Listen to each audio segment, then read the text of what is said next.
Good morning, or almost afternoon now. But today I'll be covering chapter 24 and 25 of Deuteronomy, plus the last bit of chapter 23, and then the notes that are there for each of those chapters and whatnot. And I'm just going to read the notes for once I'm done. So once I'm done with 23, I'll read the notes for that section. Once I'm done with 24, I'll read the notes for that section. And it's all into the same part, so yeah, let's just get right into it. We have miscellaneous laws. If a slave has taken refuge with you, do not hand them over to their master. Let them live among you wherever they like and in whatever town they choose. Do not oppress them. No Israelite man or woman is to become a shrine prostitute. You must not bring the earnings of a female prostitute or of a male prostitute into the house of the Lord your God to pay any vow, because the Lord your God detests them both. Do not charge a fellow Israelite interest, whether on money or food or anything else that may earn interest. You may charge a foreigner interest, but not a fellow Israelite, so that the Lord your God may bless you in everything you put your hand to in the land you are entering to possess. If you make a vow to the Lord your God, do not be slow to pay it, for the Lord your God will certainly demand it of you, and you will be guilty of sin. But if you refrain from making a vow, you will not be guilty. Whatever your lips utter, you must be sure to do, because you made your vow freely to the Lord your God with your own mouth.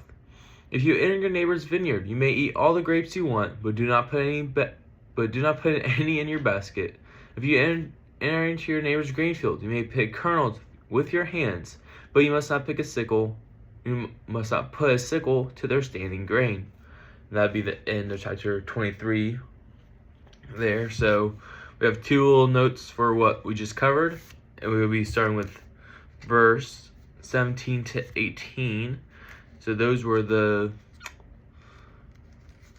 basically, you don't become a shrine prostitute, and you must not bring the earnings from being a prostitute into the house of the Lord, because to pay any vow, because the Lord detests both of those.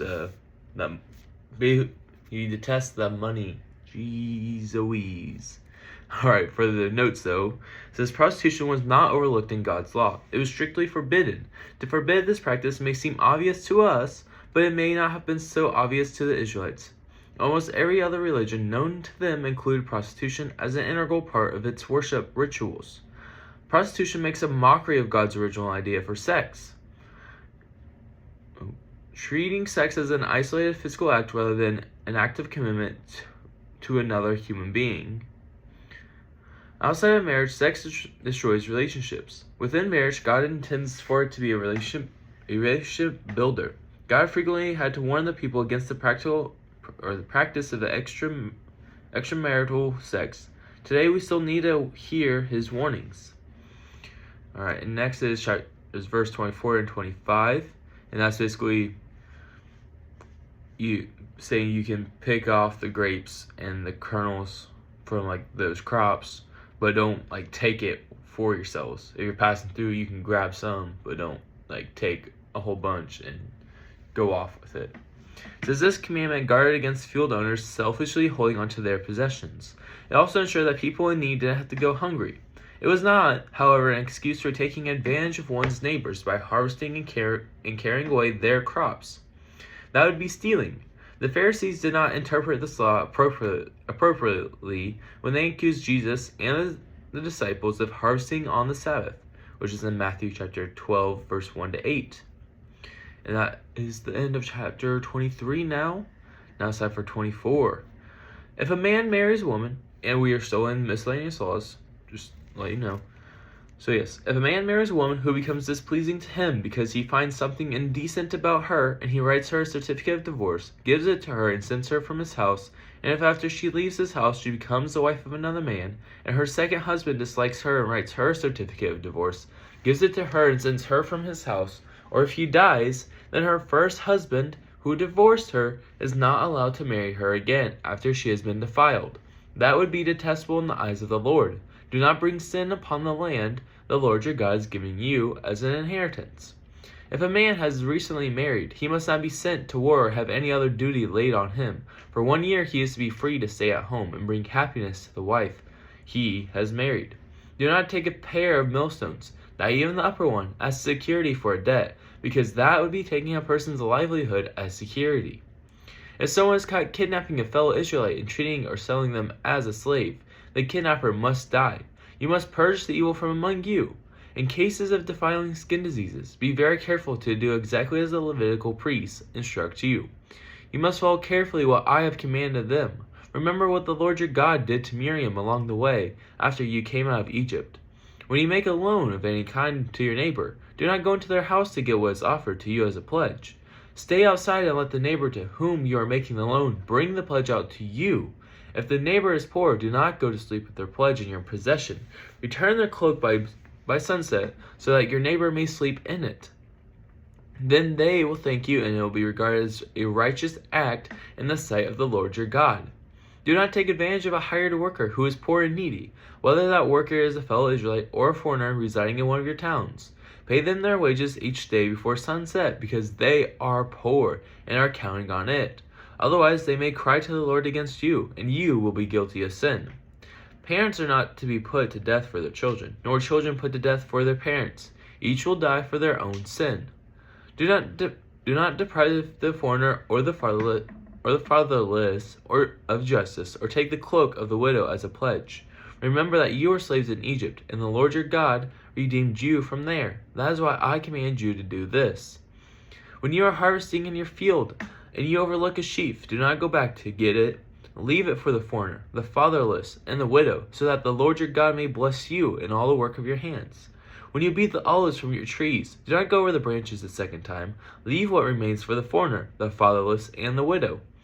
When you harvest the grapes in your vineyard, do not go over the vines again. Leave what remains for the foreigner, the fatherless, and the widow. Remember that you were slaves in Egypt. That is why I command you to do this. And that is the end of chapter 24 now.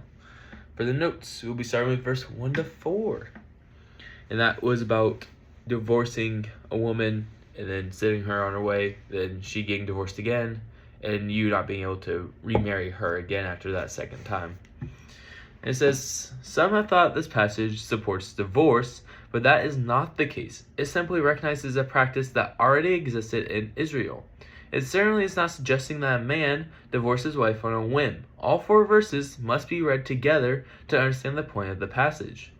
Divorce was a permanent and final act for a couple. Once divorced and remarried to others, they could never be remarried to each other. This restriction was to prevent casual remarriage after a frivolous separation.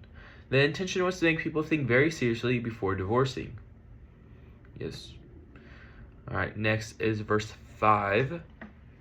And that says, if a man has recently married, he must not be sent to war, having other duty laid on him. For 1 year, he is to be free to stay at home and bring happiness to the wife he has married. It says newly married couples were to remain together their first year. This was to avoid placing an excessive burden upon a new, unproven relationship and to give it a chance to mature and strengthen before confronting the couple with the challenge of separation. A gardener starts a tiny seedling in a small pot and allows it to take root before planting it in a field. Let your marriage grow strong by protecting it from too many outside pressures and distractions, especially in the beginning, and don't expect or demand so much from newlyweds that they have inadequate time or energy to establish their marriage. Alright, next we have verse 10 to 22, so that's basically the rest of chapter 24, that is. And it's talking about the loans, don't take advantage of people, everyone dies for their own sins, and the foreigner, fatherless, and the widows, basically don't deprive them of things and don't allow them to get food from your fields. And it says throughout the Old Testament, God tells his people to treat the poor with justice. Today, the powerless and poverty-stricken are often looked upon as incompetent or lazy, when in fact they may be victims of oppression and hard circumstances. God says we must do all we can to help those who are in need. His justice did not permit the Israelites to insist on profits or quick payment from those who are less fortunate than themselves. Instead, his laws gave the poor every opportunity to better their situations and provide humane options for those who couldn't. For those who couldn't. None of us is completely isolated from the poor, and many of us face needs at one time or another. God wants us to treat one another fairly and do what we can to help meet one another's needs. Yes, the Lord always wants us to help those that are in need, those that are poor. That's what God expects of us. I cannot speak today, y'all. It's something else. Must be a Saturday. All right, today. Next up is verse 12 and 13. And that said, if the neighbor is poor, do not go to sleep with their pledge in your possession. Return their cloak by sunset, so that your neighbor may sleep in it. Then they will thank you, and it will be regarded as a righteous act in the sight of the Lord your God. It says the Israelites were not to take advantage of others when seeking justice for themselves. Whenever we demand our own legal rights, we must be equally concerned about the rights and needs of our opponents. Ironically, if we make it a practice to seek justice for others, we will usually find that we, too, are treated more fairly. And, always looking out for those around us will help us grow closer to the Lord as well. All right, and for the last part of the notes of chapter 24, it's going to be over verse 19 to 22, or 21. And that's, like I was saying, basically allowing the fatherless, the foreigner, the widows to come in to your fields and get to pick up the food that is left over.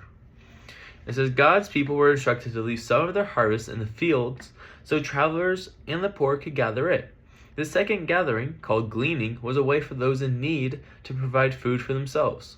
Years later, Ruth obtained food for herself and Naomi by gleaning behind the harvesters in Boaz's field, picking up the leftovers. And that's in Ruth chapter 2, verse 2. Because this law was being obeyed years after it was written, Ruth, a woman in Christ's lineage, was able to find food. So yes, you don't know, if you make sure to follow the Lord's rules, you don't ever know what that's going to lead to down the line, or who that's going to help down the line either. So just do your best to follow what God wants us to do. All right, now we're in chapter 25, and like I said, we're still going to be in miscellaneous laws. So yeah, when people have a dispute, they're to take it to court, and the judges will decide the case, acquitting the innocent and condemning the guilty. If the guilty person deserves to be beaten, the judge shall make them lie down and have them flogged in his presence with the number of lashes the crime deserves. But the judge must not impose more than 40 lashes. If the guilty party is flogged more than that, your fellow Israelite will be degraded in your eyes. Do not muzzle an ox while it is treading out the grain. If brothers are living together, and one of them dies without a son, his widow must not marry outside the family. Her husband's brother shall take her and marry her, and fulfill the duty of a brother-in-law to her. The first son she bears shall carry on the name of the dead brother, so that his name will not be blotted out from Israel. However, if a man does not want to marry his brother's wife, she shall go to the elders at the town gate and say, My husband's brother refuses to carry on his brother's name in Israel. He will not fulfill the duty of a brother-in-law to me. Then the elders of his town shall summon him and talk to him. If he persists in saying, I do not want to marry her, his brother's widow shall go up to him in the presence of the elders, take off one of his sandals, spit in his face and say, This is what is done to the man who will not build up his brother's family line. That man's line shall be known in Israel as the family of the unsandaled. If two men are fighting and the wife of one of them comes to rescue her husband from his assailant, and she reaches out and seizes him by his private parts, you shall cut off her hand, show her no pity. Do not have two differing weights in your bag, one heavy, one light. Do not have two differing measures in your house, one large, one small. You must have accurate and honest weights and measures, so that you may live long in the land the Lord your God is giving you. For the Lord your God detests anyone who does these things, anyone who deals dishonestly. Remember what the Amalekites did to you along the way, when you came out of Egypt. When you are weary and worn out, they met you on your journey and attacked all who are lagging behind. They had no fear of God when the Lord your God gives you rest from all the enemies around you, in the land he is giving you to possess, as an inheritance. You shall blot out the name of Amalek from under heaven. Do not forget. And that is the end of chapter 25 now. Okay, first off, we'll be going over verse 1 to 3. And that is like basically making sure like your punishment is just and is not too extreme, but like it gets the point across. It says, at first glance, these verses appear irrelevant today, but a closer look reveals some important principles about discipline. Are you responsible for the discipline of a child, a student, or an employee? 3 important points will help you carry out your responsibility. First, let the punishment follow quickly after the offense. Second, let the degree of punishment reflect the seriousness of the offense. And third, don't overdo the punishment. Discipline that is swift, just, and restrained makes its point while preserving the dignity of the offender. So don't do too much, but do enough to get the point across and make it like know what happens. Kind of like how the Lord treats us like when we fall in sin, or like how he treats those even in the Bible, you know, like when he punishes those, he follows his own rules that he set before everyone. You know, like he makes the punishment like just and right, and make sure like it's fitting of the crime that the people make. All right, next up is verse 4, and it says, "Do not muzzle an ox while it is treading out the grain." What is the point of this Old Testament regulation? You may ask or wonder per se. And it says, oxen were often used to tread out the grain on a threshing floor. The animal was attached by poles to a large millstone. As it walked around the millstone, its hooves trampled the grain, separating the kernels from the chaff. At the same time, the millstone ground the grain into flour. To muzzle the ox would prevent it from eating while it was working. In the New Testament, Paul used this as an illustration to argue that people productive in Christian work should not be denied its benefits.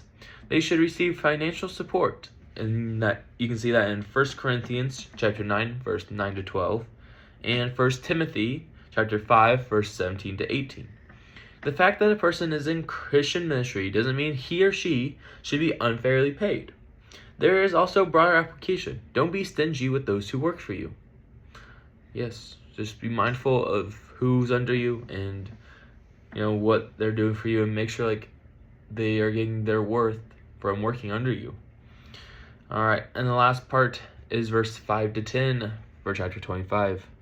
And that's going to be basically the brother-in-law marrying his brother's wife, but his brother is dead, so the widow, but then also him not going and marrying. What happens if the brother-in-law does not go and marry the widow? It says, this law describes the levirate marriage. I think it's, levirate marriage. The marriage of a widow to the brother of her dead husband. The purpose of such a marriage was to provide for the needs of the widow and to carry on the dead man's name and inheritance. Family ties were an important aspect of Israelite culture. The best way to be remembered was through your line of descendants. If a widow married someone outside the family, her first husband's line would come to an end. Tamar fought for this in Genesis chapter 38. And that's the end of chapter 25 of Deuteronomy, and its notes, and the notes of chapter 24 and chapter 23 as well.